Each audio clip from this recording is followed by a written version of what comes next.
Hello! So we are officially permanent residents of Canada today. Ano na ngayon? July 4 pa rin. July 4. Here in Canada, July 5 in the Philippines. Yeah, so it's our second morning in one day.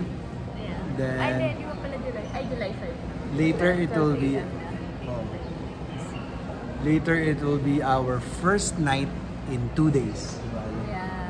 So jacked up na yung yung rhythm na. Energy. Wala rin energy. So according to our body clock, dapat evening right now. Dapat 12 midnight right now. So yun. Utang na lang. So pag bumalik naman sa Philippines, dodoble naman. Yeah. So mape-payback. Yung Yung day na nawala. aming kabataan. Tatanda kami when we go back to the Philippines.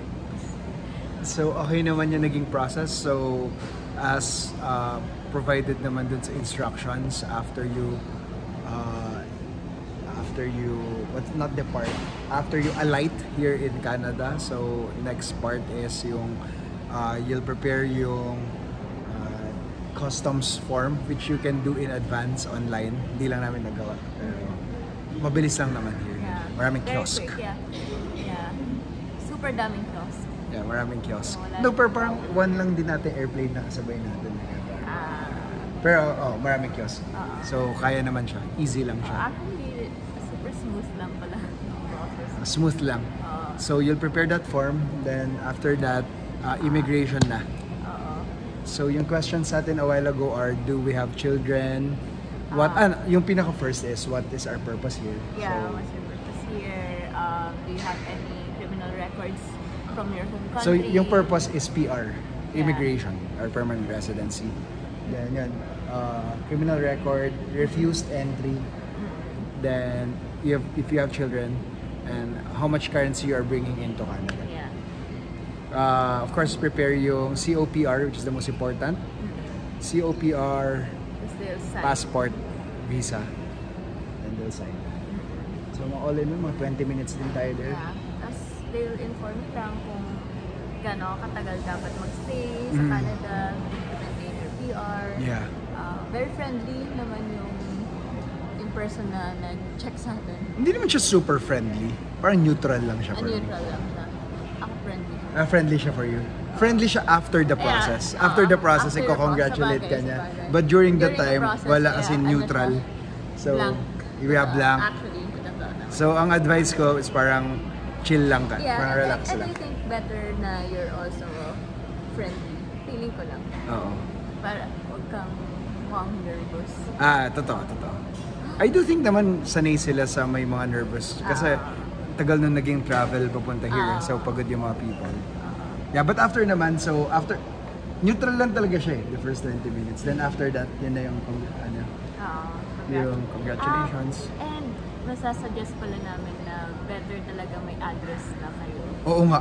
from the Philippines pa lang. So, before you go here, kasi lahat sila tinanong kung saan dadalhin yung PR card, saan dadalhin yung SIM.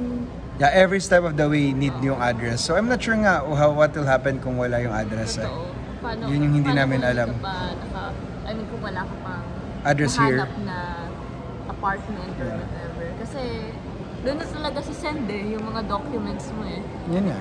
So, For sure may process naman. It's just hindi namin alam na. lucky lang kami na may address kami na bibigay. Yeah. Dapat nakaprint yan sa paper. Yeah. Buti lang na sa amin yung mga bags namin.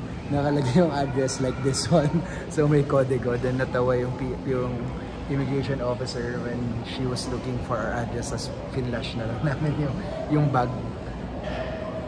Then, So far, polite na yung mga people. polite. Diba? Kahit yung kaninang hindi na makabagda sa'yo, nag-sorry din siya. Yeah. Hindi, ako hindi nakatingin nun Nakatingin ako sa'yo. So, my bad. Pero nag-sorry naman siya. Polite sila nga. Then, after that, welcome services. So, mandatory they'll be giving you they gave us yung mga certificates na not certificates, yung mga instructions or how to adapt here in Canada, from education to yung mga governmental IDs, required banks and yung mga skill trainings like language trainings. Then after that, SIN, bilis lang din. So social identification number. So tapos na yun. Then after that, luggages. Then after that, customs. So easy naman lahat. So for the customs, we prepared yung 2 forms. The first form is yung currency declaration. But bibigyan rin naman kayo ng form here. So no stress naman if you haven't done that. But advisable na Gawin na. And dapat alam nyo how much. Yeah, very smooth yung naging process dahil tapos na yung mga forms. Then may other form kami prepare, which is yung mga goods you're bringing in here to Canada. Dalawa kasi yun eh. One form is on what you're bringing in now, and the other is yung to follow mo na goods. Pero sabi, ang mas important daw yung to follow. But since tayo to follow, hindi na chinek. Even yung doc na prepare natin. And I think very important lang is sa kanila if meron kang mga meat or food goods. Ayaw nga.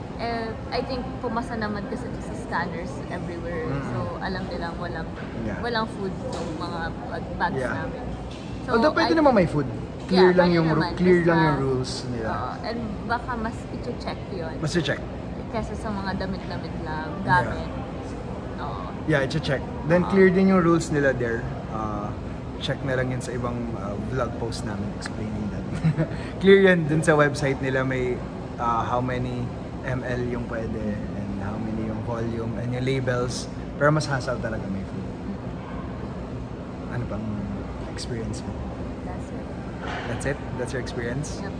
How about yung flight? Anong ginawa mo sa flight on the way here? That's another video. That's another video. Bye! PR.